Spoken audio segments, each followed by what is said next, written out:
Mudah-mudahan ini menjadi sebuah contoh yang baik dan menjadi sebuah pertanggungjawaban yang barangkali yang lain bisa mengikuti. Agar tidak. Termasuk siapapun seperti yang saya omongkan sejak awal, mereka yang punya potensi konflik of interest sebaiknya mundur seperti Pak Mahfud. Dan saya sekali lagi hormat Pak Mahfud, Anda punya integritas yang hebat. Pak Afriansyah, mereka yang berpotensi memiliki konflik of interest itu sebaiknya mundur saja sekalian. Nah, apakah jejak Pak Mahfud ini akan diikuti oleh menteri-menteri lainnya yang juga menjadi tim ses atau bahkan yang sekarang menjadi kandidat? Jadi menurut saya langkah yang diambil oleh Pak Mahfud baiknya tuh di awal, ya kan? Di awal sebelum beliau menjadi capres atau cawapres. Nah itu mungkin akan diikuti oleh banyak yang menteri yang berada di kabinetnya Pak Jokowi. Nah, tapi untuk saat sekarang, saya melihat bahwa ketidaknyamanan para menteri yang ada ini, inilah yang dikembalikan kepada mereka-mereka. Bagi yang nyaman seperti saya, yang juga kebetulan satu alur dengan Prabowo Gibran, ya tentunya saya nyaman-nyaman saja. Yang penting saya tidak menggunakan fasilitas negara. Apalagi undang-undang hanya mengatakan cuti atau pada saat kampanye di luar jam dinas. Ya kan, ini yang sebenarnya kita harapkan.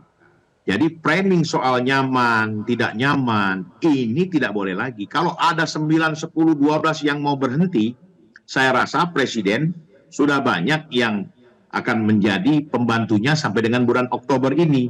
Ya, bisa saja Mas Romi ditarik Pak Jokowi untuk menjadi pembantu beliau di kabinet. Siapa yang tidak mungkin? Dalam hal ini kan Presiden juga ingin orang yang betul-betul cocok. Namanya juga Presiden, bos kita. Kita ini kan pembantu Presiden. Presiden ini terlalu baik menurut saya. Sudah dituduh memihak salah satu pihak. Tapi yang menuduh juga dia tidak pecat. Partai yang berlawanan dengan beliau juga dia tidak berhentikan. Nah kalau dengan sadar diri mereka berhenti mengundurkan diri, ini lebih elok. Sehingga Presiden tidak terkesan zolim.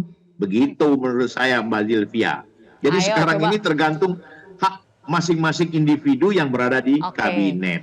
Baik, tapi ya kan? Pak Afriansyah, Anda mengonfirmasi ya, memang ada ketidaknyamanan, meskipun ketidaknyamanan itu diciptakan oleh diri sendiri karena perbedaan pilihan politik dengan presiden, begitu? Iya, karena pribadinya. Ketidaknyamanan itu ada ya? Ya kan Mbak Sylvia, ini bos saya sudah kita lihat dan teman-teman merasakan mendukung salah satu paslon. Sementara dia dari partai yang mendukung paslon lain. Kan tidak nyaman. Bukan tidak nyaman. Gimana ya, gua nggak enak dong dengan presiden. Aduh gimana ya. Nah soal pemeriksaan yang dilakukan oleh protokol istana pas pampres. Itu biasa Mbak. Kalau kita ingin berjumpa presiden, kita digeledah. Handphone ditaruh, dititipkan. Kita rapat kabinet dengan nyaman. Tidak boleh moto-moto, tidak boleh merekam. Karena ini pembicaraan rahasia negara. Jadi tidak ada kata-kata tidak nyaman itu, ya kan? Jadi saya merasa bahwa mereka ini tidak enak hati dengan Pak Jokowi, gitu. Baik, Mas Romi, apakah ini hanya sebatas tidak enak hati karena ada menteri pembantu Presiden Jokowi yang berbeda preferensi politiknya dengan bosnya, yaitu Presiden, atau ketidaknyamanan lebih dari sekedar itu sudah mulai retak kabinet ini? Sebenarnya bukan hanya sekedar ketidaknyamanan perbedaan pilihan politik dengan presiden, tetapi ketidaknyamanan dengan penggunaan alat-alat negara secara eksesif yang ditemui berkali dan dicoba untuk diingatkan secara terbuka oleh budayawan, oleh para aktivis pro-demokrasi, oleh para negarawan yang bertubi-tubi secara terbuka maupun tertutup yang mengirimkan surat kepada presiden mengingatkan, tetapi itu tidak juga kemudian mengurungkan dugaan-dugaan tindakan keberpihakan aparat kepada salah satu paslon. Maka apa yang dilakukan oleh Pak Mahfud dengan menyampaikan pengunduran diri secara terbuka hari ini kepada publik adalah bentuk pertanggungjawaban atas ketidaksetujuannya pelanggaran etika yang dilakukan oleh pejabat negara. Soal tidak nyaman itu yang membuat pertama ya Pak Jokowi sendiri ketika beliau yang seharusnya tidak menyampaikan keberpihakan dan duduk sebagai bapak. Ini kan anak-anaknya semua yang memang lintas partai. Ketika seorang anak dengan anak yang lain bertengkar, yang bijak seorang bapak pasti tidak akan berpihak kepada salah satu anak.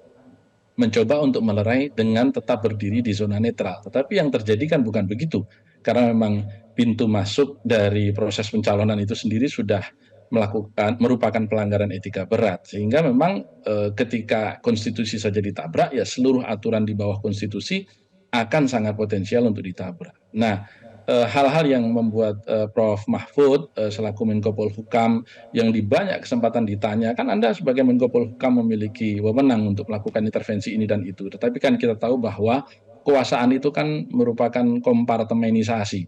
Tidak kemudian ketika seseorang itu memiliki jabatan Menko yang membidangi Polhukam, semua urusan Polhukam pasti bisa dia selesaikan. Tidak selalu, karena ada kompartemenisasi. Sifatnya hanya mengkoordinasikan. Baik. Nah, hari ini apa yang dilakukan Prof. Mahfud adalah bentuk pertanggungjawaban publik atas tidak setujuannya melihat pelanggaran etika yang terus dan terus dilakukan oleh aparat-aparat di pemerintahan ini, dan dengan demikian beliau juga akan lebih leluasa menyampaikan secara terbuka hal-hal yang selama ini secara etis tidak beliau bisa sampaikan ketika beliau masih menduduki jabatan publik.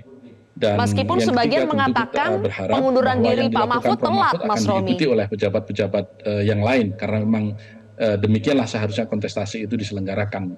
Kalau ada yang mengkritik Prof. Mahfud mundurnya telat, bagaimana itu Mas Romi?